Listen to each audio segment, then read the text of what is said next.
मन बहुत चंचल होता है, इसलिए वह अशांत रहता है। और मन में जब तक अशांति रहेगी, इंसान हजारों सवालों से घिरा रहेगा। इंसान को जब तक मन में चल रहे सवालों के जवाब नहीं मिलेंगे, उसका मन अशांत ही रहेगा। लेकिन अब सवाल यह है कि मन को नियंत्रित कैसे किया जाए और मन को कैसे समझा जाए। अगर आप भी अपने मन को समझना चाहते हैं तो इस वीडियो को लास्ट तक ज़रूर देखिएगा। वीडियो को शुरू करने से पहले आपसे एक छोटी सी रिक्वेस्ट है। अगर आप मेरे चैनल पर पहली बार आए हैं तो चैनल को सब्सक्राइब करके बेल आइकन को प्रेस ज़रूर कर लें, जिससे आपको यहाँ पर ऐसी ही मोटिवेशन वीडियो देखने को मिलती रहेगी। तो चलिए वीडियो को शुरू करते हैं और इस बात को कहानी के माध्यम से समझते हैं। एक गांव में एक लड़का था जिसका दिमाग बहुत तेज था। उसकी यह खासियत थी कि वह किसी भी चीज़ को बहुत ही आसानी और कम समय में सीख लेता था, जबकि उसी चीज़ को सीखने और समझने के लिए अन्य लोगों को काफ़ी समय लग जाता था। लड़के की यह खासियत दूर दूर तक फैल गई। सभी लड़के की तारीफ में कहने लगे कि उसके जितना बुद्धिमान कोई नहीं है। लड़का चित्रकारी, मूर्ति बनाना, गीत गाना जैसे अन्य कई चीज़ों को जानता था। अपनी प्रसिद्धि को बढ़ाने के लिए वह अन्य काम और चीज़ों को भी सीखने लगा। इस तरह से उसे अपनी बुद्धिमत्ता पर अहंकार हो गया, क्योंकि वह साधारण व्यक्ति होकर कई असाधारण काम भी आसानी से करने लगा था। एक दिन लड़के का सामना गौतम बुद्ध से हुआ। लड़के को खुद पर बहुत अहंकार था और इस कारण उसे किसी से ईर्ष्या नहीं होती थी, क्योंकि वह खुद को ही श्रेष्ठ समझता था। लेकिन पहली बार उसे गौतम बुद्ध को देखकर ईर्ष्या हुई और वह अपनी तुलना बुद्ध के साथ करने लगता है। वह देखता है कि बुद्ध के पास भिक्षा मांगने के लिए एक कटोरा है और उसके पास अपार धन। बुद्ध ने साधारण वस्त्र धारण किए थे और उसके वस्त्र कीमती थे। बुद्ध नंगे पैर थे और वह नंगे पांव जमीन पर भी नहीं रखता था। इस तरह लड़के ने एक नहीं बल्कि कई चीज़ों से गौतम बुद्ध के साथ अपनी तुलना करने लगा। हर चीज़ से तुलना करने के बाद वह मन ही मन सोचता है कि आखिर मैं इस भिक्षु के साथ अपनी तुलना कर ही क्यों रहा हूँ, जबकि इसका और मेरा जीवन बिल्कुल अलग है। वहाँ मौजूद सभी लोग गौतम बुद्ध का सम्मान कर रहे थे। लड़का सोचने लगा कि आखिर इनमें ऐसा क्या है जो मुझ में नहीं है, जिस कारण मेरे भीतर इतनी ईर्ष्या पैदा हो गई है। अपने मन में चल रही जिज्ञासा को शांत करने के लिए वह लड़का बुद्ध के पास जाता है। बुद्ध से पास जाकर वह कहता है, मैं इस गांव का सबसे बुद्धिमान व्यक्ति हूँ और आप अपने आसपास जो भी देख रहे हैं मैं वह सब करना जानता हूँ। मैं किसी भी कार्य को बहुत कम समय में सीख लेता हूँ, इसलिए सभी लोग मेरा सम्मान करते हैं। लेकिन फिर भी आपको देख मेरे भीतर ईर्ष्या पैदा हो गई, इसलिए मैं जानना चाहता हूँ कि आपकी उपलब्धि क्या है। सभी आपको इतना आदर सम्मान क्यों दे रहे हैं। लड़के के सवाल का जवाब देते हुए बुद्ध कहते हैं, मेरी कोई उपलब्धि नहीं है, लेकिन तुम कह सकते हो कि मेरी यही एक उपलब्धि है। बुद्ध लड़के से पूछते हैं, क्या तुम्हें निंदा अच्छी लगती है। लड़का कहता है, भला किसे अपनी निंदा अच्छी लगती है। बुद्ध कहते हैं, जो तुम्हें अच्छा और बुरा लगता है, मैं इनसे भी ऊपर हूँ। मुझे ना निंदा सताती है और ना ही अपनी प्रशंसा से प्रसन्न होता हूँ। यही अंतर है तुम में और मुझ में। बुद्ध कहते हैं, तुमने सैकड़ों काम सीखे, लेकिन सबसे ज़रूरी काम को सीखना भूल गए। लड़का पूछता है, कौन सा काम। बुद्ध कहते हैं कि क्या तुम्हें मन को नियंत्रण करना आता है। यह बात सुनकर लड़का समझ जाता है कि उसे बुद्ध से ईर्ष्या क्यों हुई। बुद्ध कहते हैं, जिसने संपूर्ण जगत जीत लिया लेकिन अपने मन को नहीं जीत पाया, उसने कुछ भी नहीं जीता। वहीं जिसने अपने मन को जीत लिया लेकिन अपना सब कुछ गंवा दिया, फिर भी उसने सब कुछ जीत लिया। बुद्ध की यह बात सुन लड़के का अहंकार टूट गया। उसने बुद्ध से कहा कि क्या आप मुझे अपने मन को जीतना सिखा सकते हैं। बुद्ध कहते हैं, ज़रूर, लेकिन इसके लिए मैं तुम्हारी सारी उपलब्धियां छीन लूँगा। लड़का कहता है, मैं तैयार हूँ। इसके बाद से ही लड़का ध्यान लगाने लगता है, क्योंकि ध्यान से ही मन को वश में किया जा सकता है। दूसरी कहानी में गौतम बुद्ध एक व्यक्ति को मन को समझाने के लिए 5 चरण के बारे में बताते हैं, जिसके बाद आप मन को और अच्छे से समझ सकते हैं। एक बार एक व्यक्ति गौतम बुद्ध के पास गया और पूछा कि मन को नियंत्रित करने का पहला चरण क्या है। बुद्ध कहते हैं, अपने मन को समझने का पहला चरण है इसके द्वारा दिए गए लालच की व्यर्थता को देखना, क्योंकि जब मन अशांत होता है तो कई तरह के लालच देता है। जिसने मन द्वारा दिए गए इन लालच को पहचान लिया, उसने मन को समझ लिया। फिर व्यक्ति बुद्ध से पूछता है, लेकिन हमें ये कैसे पता चलेगा हमारा मन हमें लालच दे रहा है और वह लालच व्यर्थ है? इसका जवाब देते हुए बुद्ध कहते हैं, अनुभव से। मनुष्य मन के लालच से जिस काम को करता है उसमें उसे हानि ही होती है और हानि के बाद ही उसे अनुभव भी होता है। जैसे जिसने वास्तव में ये देख लिया कि नशा करना केवल दुख है, वह नशा मुक्त होना शुरू कर देगा। जिसने जान लिया ईर्ष्या से खुद का नाश होता है, वह ईर्ष्या से मुक्त हो जाएगा। मन को समझने का यही पहला चरण है। व्यक्ति बुद्ध से पूछता है, यदि व्यक्ति पहले चरण से ये जान जाता है कि वह मन द्वारा दिए लालचों के कारण दुखी है, तो फिर दूसरा चरण क्या है? बुद्ध कहते हैं, खोज पर निकलना। दूसरे चरण के लिए ऐसे व्यक्ति की खोज पर निकलना होगा जो पहले से ही अपने मन को जानकर इससे मुक्त हो चुका है, क्योंकि वही तुम्हारा मार्गदर्शन कर पाएगा। व्यक्ति कहता है, लेकिन ऐसे व्यक्ति की पहचान कैसे होगी? बुद्ध कहते हैं, यही तीसरा चरण है, सुनना। सुनना ही अपने मन को समझने का तीसरा चरण है। व्यक्ति कहता है, क्या इसे देखकर पता नहीं किया जा सकता? बुद्ध कहते हैं, देखने में कोई व्यक्ति बहुत शांत और अच्छा लग सकता है, लेकिन उसके मन के भीतर क्या है यह उसके शब्दों से ही पता चलता है। लेकिन किसी की बातों पर तब तक विश्वास नहीं करना चाहिए जब तक कि वह तुम्हारे विवेक की कसौटी पर खरा ना उतर जाए। चौथा चरण है कर्म। बुद्ध कहते हैं, कर्म ही मन को समझने का चौथा चरण है। खुद को जानने के लिए सही दिशा में कर्म करना ज़रूरी है, लेकिन कर्म करते हुए व्यक्ति हर बार 2 गलतियां ज़रूर करता है। पहली गलती कि वो शुरुआत से डरता है, वो शुरुआत ही करना नहीं चाहता। और दूसरी गलती, शुरुआत तो कर ली लेकिन पूरा रास्ता तय नहीं करना चाहता। इन दोनों गलतियों के पीछे हमारे मन की ही चाल होती है। व्यक्ति अपने कर्म को पूरा इसलिए नहीं कर पाता क्योंकि वह सोचता है कि मैं कल से शुरुआत करूँगा, तो कोई यह सोचता है कि मैं असफल हो गया तो। इन गलतियों का मुख्य कारण जागरूकता की कमी है। इसके बिना मन व्यक्ति को उससे सही दिशा में चलने नहीं देता। बुद्ध कहते हैं, मन को जानने और समझने का 5वां चरण जागरूकता है। इसलिए हर कार्य को जागरूकता के साथ करो। बिना जागरूकता के साथ किया गया कार्य मृत्यु के समान है। व्यक्ति बुद्ध से पूछता है, अपने जागरूकता के स्तर को कैसे बढ़ाया जा सकता है? बुद्ध कहते हैं, ध्यान से। ध्यान ही मन को जानने, समझने और नियंत्रित करने का अंतिम चरण है। यानी ध्यान ही वह नाव है जिस पर बैठकर मन रूपी नदी को पार किया जा सकता है। जिस व्यक्ति ने इन 5 चरणों को ध्यान से जान लिया, उसने अपने मन को जान लिया। बुद्ध की अगली कहानी की तरफ। एक बार एक व्यक्ति गौतम बुद्ध के आश्रम में रहने आया। आश्रम की शांति में 2 दिन बीत जाने के बाद वह बुद्ध के पास जाता है और कहता है, बुद्ध, मेरे मन में कुछ प्रश्न उठ रहे हैं, मैं उनका उत्तर जानने के लिए यहाँ आया हूँ। बुद्ध ने कहा, पूछो, आपका क्या प्रश्न है? उस आदमी ने कहा, बुद्ध, मैं अपने जीवन से बिल्कुल भी खुश नहीं हूँ। दुखों और परेशानियों के पहाड़ ने मेरे जीवन को नरक बना दिया है।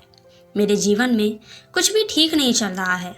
मैं जानना चाहता हूँ कि मेरे साथ सब कुछ ऐसा क्यों हो रहा है, मैं इतना बदकिस्मत क्यों हूँ? बुद्ध ने कहा, सबसे पहले तुम मुझे बताओ कि इसका कारण क्या है। आपके दुख के लिए वे कौन सी बातें हैं जिनके कारण आप इतने परेशान और चिंतित हो गए? बुद्ध के प्रश्न पर कुछ देर सोचने के बाद उस व्यक्ति ने कहा, ये कैसा प्रश्न है? मैंने आपसे एक प्रश्न पूछा और आप उत्तर देने की बजाय मुझसे ही प्रश्न पूछ रहे हैं। बुद्ध उस व्यक्ति की बात को सुनकर मुस्कुराए।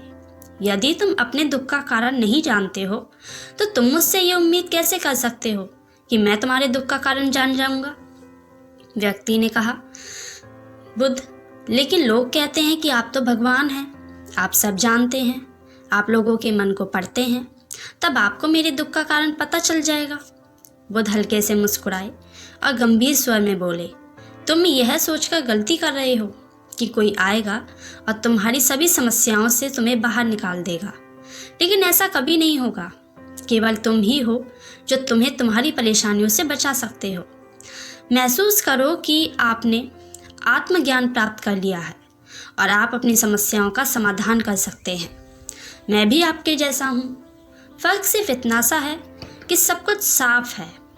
जिस दिन आपके जीवन की सभी समस्याएं दूर हो जाएंगी, उस दिन आपके सामने भी सब कुछ साफ ही होगा। समस्या के लिए बुद्ध के पास जाने की ज़रूरत नहीं पड़ेगी। बुद्ध ने उस व्यक्ति से पूछा, क्या तुमने कभी किसी फूल को ध्यान से देखा है? यह सुनकर वह व्यक्ति आश्चर्यचकित हो गया और बोला, बुद्ध, फूल तो एक साधारण सी चीज़ है, इसे तो सभी ने देखा है। बुद्ध ने कहा, फूल एक कली है। सुबह अंधेरा होता है, दिन के उजाले में फूल बन जाता है, शाम को मुरझा जाता है। यदि फूल केवल इसी बात की चिंता करता है तो शाम तक उसे मुरझाकर गिरना ही पड़ता है, वह कभी खिल नहीं पाएगा। इस तरह अगर आप केवल अपने दुखों के बारे में ही सोचोगे तो आप कभी खुश नहीं रह पाओगे। इसलिए मैं आपको बताना चाहता हूँ कि आपके जीवन में अभी भी बहुत सी चीज़ें हैं जिनके बारे में अगर आप बारीकी से देखें तो आप अभी भी खुश हो सकते हैं। आप उनके बारे में सोचकर मुस्कुरा सकते हैं, आप अंदर से खुश हो सकते हैं। आप अपने जीवन की कमज़ोरी की बजाय अपने जीवन के सर्वश्रेष्ठ पर ध्यान दीजिए। यदि आप अपने जीवन में खुशी चाहते हैं तो आपको इस नियम का पालन करना होगा, अच्छे पर ध्यान देना होगा और जीवन में सकारात्मक चीज़ें सोचनी होगी। मैं सिर्फ तुम्हें रास्ता दिखा सकता हूँ, मैं तुम्हें दिखा सकता हूँ कि उस रास्ते पर कैसे चलना है, लेकिन तुम्हें उस रास्ते पर चलना होगा। बुद्ध के ऐसे शब्द सुनकर वह आदमी कुछ देर तक शांत बैठा रहा। फिर उसने कुछ सोचा और कहा, लेकिन बुद्ध, मैं चलता हूँ, एक बात समझ में नहीं आई मुझे, क्या मेरा पूरा जीवन एक ही तरीके से हल हो सकता है? बुद्ध ने बहुत धीरे से उत्तर देना शुरू किया। मान लीजिए कि कोई भविष्यवक्ता आपको बताता है कि आज शाम तक आपकी मृत्यु हो जाएगी। यह जानकर आपको उन बातों की चिंता होगी जिनके बारे में आप अभी चिंता कर रहे थे। आपको याद भी नहीं होगा कि किस तरह की परेशानियां हैं और किस बात की चिंता कर रहे हैं। आप उस वक्त सिर्फ उस हकीकत के बारे में सोच रहे होंगे जिसे लोग मौत कहते हैं। अचानक आपको एहसास होगा कि जिन छोटी छोटी चीज़ों को आप उसकी सबसे बड़ी परेशानियां कहते हैं वे कुछ भी नहीं है। अचानक आपको लगेगा कि चिंता करना बेकार है, आज शाम तक मैं दुनिया छोड़ने वाला हूँ, और आप पाएंगे कि आपके पूरे जीवन के वे क्षण व्यर्थ हो गए जो आपने चिंता, ईर्ष्या और व्यर्थ कष्ट में बिताए होंगे। लोग बोलते तो हैं लेकिन अंदर से कभी स्वीकार नहीं करते कि एक दिन उन्हें भी इस दुनिया से जाना है। उनकी इच्छाएं इतनी प्रबल होती हैं कि वे खुद को अमर मानते हैं। सुख और दुख दोनों ही स्थायी नहीं हैं, यह हमारे कार्यों और विचारों से निर्मित होते हैं। वह आदमी जो बुद्ध की बातें सुन रहा था टोकते हुए बोला, तो आपके कहने का मतलब यह है कि मैं हमेशा सोचता हूँ कि मैं मरने वाला हूँ। क्या ये सोच मेरी सभी समस्याओं का समाधान कर देगी? नहीं, ऐसा कभी मत सोचिए। आपको बस यह स्वीकार करना होगा कि दुनिया में मेरी उपस्थिति अनिश्चित है। मैं जब तक यहाँ हूँ एक खुशहाल जीवन जीऊँगा। आपके जीवन में जो भी अच्छी चीज़ें हो रही हैं उनके साथ जिएं, वे तुम्हें आंतरिक खुशी और शांति देगी। अपना दिमाग ठीक करो और धीरे धीरे तुम्हारे जीवन की सभी समस्याएं समाप्त हो जाएंगी। व्यक्ति के जीवन के अधिकतर दुख उसकी इच्छा से ही उत्पन्न होते हैं, इसलिए आप अपने मन पर नियंत्रण रखें। यदि आप अपने मन का इलाज एक बच्चे के मन की तरह कर सकते हैं तो आपको आंतरिक शांति महसूस होगी। उस व्यक्ति ने कहा, कि आपके मन को नियंत्रित करने की बात कही। आप चंचल मन को कैसे नियंत्रित कर सकते हैं? बुद्ध ने कहा कि सबसे पहले तुम्हें सुख और दुख के बीच का अंतर समझना होगा। आपको सबसे पहले ये जानना होगा कि आपके लिए खुशी और दुख का क्या मतलब है। इसके बाद अभ्यास के द्वारा अपने मन को इस प्रकार तैयार करना है कि आप ना तो खुशी के मौके पर ज़्यादा खुश हों और ना ही दुखी होने पर ज़्यादा दुखी हों। आपको खुद को पूरी तरह से मध्य में रखने का प्रयास करना होगा, जिसे मैं मध्य मार्ग कहता हूँ। यदि आप अपने जीवन में गहराई से उतरेंगे और यह पता लगाने का प्रयास करेंगे कि क्या चीज़ आपको खुश करती है और क्यों, तो अंत में आपको केवल एक ही उत्तर मिलेगा कि आप आपके सभी दुखों का कारण हैं। आपकी इच्छा, आसक्ति इच्छा से ये आपके मन द्वारा निर्मित है। इसलिए यदि आप अपने मन पर नियंत्रण करना चाहते हैं तो आपके सभी दुख समाप्त हो जाएंगे। अगर अपने मन को आप नियंत्रित कर लोगे तो आपके जीवन में कोई दुख बचेगा ही नहीं। गौतम बुद्ध ने उस व्यक्ति से कहा कि यदि आप एक और छोटा सा काम करोगे तो आप देखोगे कि आपके जीवन के सभी दुख हमेशा के लिए समाप्त हो जाएंगे। बुद्ध के मुख से ऐसे वचन सुनकर वह व्यक्ति उत्तेजित हो गया और बोला, मुझे उसके लिए क्या करना? बुद्ध ने कहा कि तुम अगले 2 दिनों तक किसी से बात नहीं करोगे और कागज लेकर एकांत स्थान पर बैठ जाओगे। आपको वहाँ बैठकर उन दुखों के बारे में सोचना और लिखना है जो आपकी परीक्षा ले रहे हैं, और उनका कारण भी लिखना है। और दूसरे पेज पर आपको थोड़ी सी खुशी लिखनी है और यह भी लिखना है कि आपको ये खुशी क्यों है। जल्दबाजी करने की कोई ज़रूरत नहीं है। आपके पास बहुत समय है। आप आराम से सोच सकते हैं। जाओ और सोचो और आराम से लिखो। उस आदमी ने बुद्ध को प्रणाम किया और आश्रम के कोने में बैठ गया। 2 दिन बाद वह कुछ लेकर बुद्ध के पास वापस आया। उसके हाथ में कागज़ था। उसे देखकर बुद्ध ने कहा, सबसे पहले तुम कागज़ से अपना दुख पढ़कर सुनाओ। व्यक्ति ने सबसे पहले अखबार पढ़ना शुरू किया। मेरे परिवार के सदस्य अमीर हैं, लेकिन मैं गरीब हूँ और काम करता हूँ। मैं अपने काम में अमीर नहीं हूँ और मैं अपने काम में सहज हूँ और मेरी तुलना दूसरों से की जाती है। व्यक्ति ने आगे पढ़ना शुरू किया। दूसरा, मेरे पड़ोस में बहुत से लोगों ने बचत की है, लेकिन मेरे पास बचत के नाम पर कुछ भी नहीं है। इसका पहला कारण यह है कि मैं काम कम जानता हूँ, लेकिन खर्च बहुत करता हूँ। आज मेरे पास बचत के नाम पर कुछ भी नहीं है। मेरी पत्नी काफ़ी समय से बीमार है और उसकी बीमारी का कारण हूँ मैं। मेरी लापरवाही के कारण मैं उसे कभी किसी डॉक्टर के पास नहीं ले गया। मैंने इसे भाग्य पर छोड़ दिया। शायद ये मेरी अपमानजनक इच्छा थी कि अगर मैं बीमारी से मर जाऊँ तो मैं एक खूबसूरत महिला से शादी करूँगा।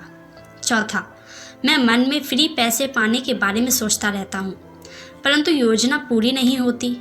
मैं दुख के सागर में डूब जाता हूँ। फिर ये दुख मुझसे सहन नहीं होता और इसका कारण मैं ही हूँ।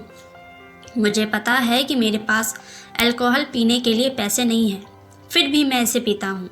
मैं अपना दिन खुशी से जीता हूँ, लेकिन ऐसा करने में सक्षम नहीं होने पर देखता रहता हूँ। बुद्ध, ये मेरे जीवन के सबसे बड़े दुख हैं। और गहराई से सोचने के बाद मैंने पाया कि कई इनमें से मेरे कार्यों और मेरे विचारों के कारण। ये सुनने के बाद आपने मुझे खुशी का पेपर पढ़कर सुनाया।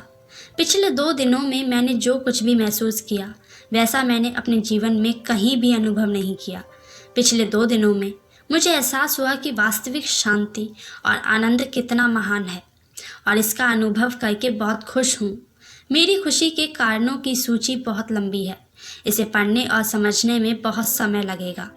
बुद्ध ने उस व्यक्ति से कहा कि खुशी के सभी कारणों को साझा करने की ज़रूरत नहीं है। तुम उनमें से कुछ का पाठ कर सकते हो। वह व्यक्ति बड़ी मुस्कुराहट के साथ पढ़ने लगा। पहली खुशी, क्योंकि मैं जीवित हूँ और दुनिया में रह रहा हूँ और मैं स्वस्थ हूँ। मेरे माता पिता, एक पत्नी और 2 बच्चे हैं। ऐसे ही मेरे पिता के पास कई अनमोल खजाने हैं, जैसे मेरे माता पिता का प्यार, मेरी पत्नी का प्यार, मेरे बच्चों का प्यार और एक पिता की खुशी। दूसरा कारण यह है कि मैं कड़ी मेहनत कर सकता हूँ। मैं कोई भी काम कर सकता हूँ। आपकी आय में कोई बाधा नहीं आ सकती और आप अपने परिवार की सभी ज़रूरतों को पूरा कर सकते हैं। मुझे खुशी है कि मैं एक खुशहाल परिवार बना सकता हूँ। मैं अपनी तुलना अपने भाई, अपने पड़ोसियों से करता हूँ और आपने कृपा करके मुझे मानवता वाला इंसान बनाया है। जीवन अपने आप के लिए कहने के लिए बहुत छोटा है और इस जीवन में आप चिंताओं और दुखों को खुद पर हावी नहीं होने देंगे। शांति से बैठकर उस दुख का कारण जानने का प्रयास करें और यदि मिल जाए तो उसे नष्ट कर दें। इस तरह आप मानसिक शांति और कभी न खत्म होने वाली खुशी पा सकते हैं। तो फ्रेंड्स, हमने इस वीडियो में देखा कि मन को समझना इतना मुश्किल भी नहीं है। हम ही अपनी लाइफ में दुखों का कारण हैं। दुखों को देखते हैं, उन खुशियों को नज़रअंदाज कर देते हैं जो हमारे पास हैं, हमारे आसपास। तो अपने मन को समझिए और एक खुशहाल लाइफ जियो। तो फ्रेंड्स, इस वीडियो में बस इतना ही। वीडियो कैसी लगी कमेंट करके ज़रूर बताइएगा। मिलते हैं नेक्स्ट वीडियो में नेक्स्ट टॉपिक के साथ। Thank you for watching.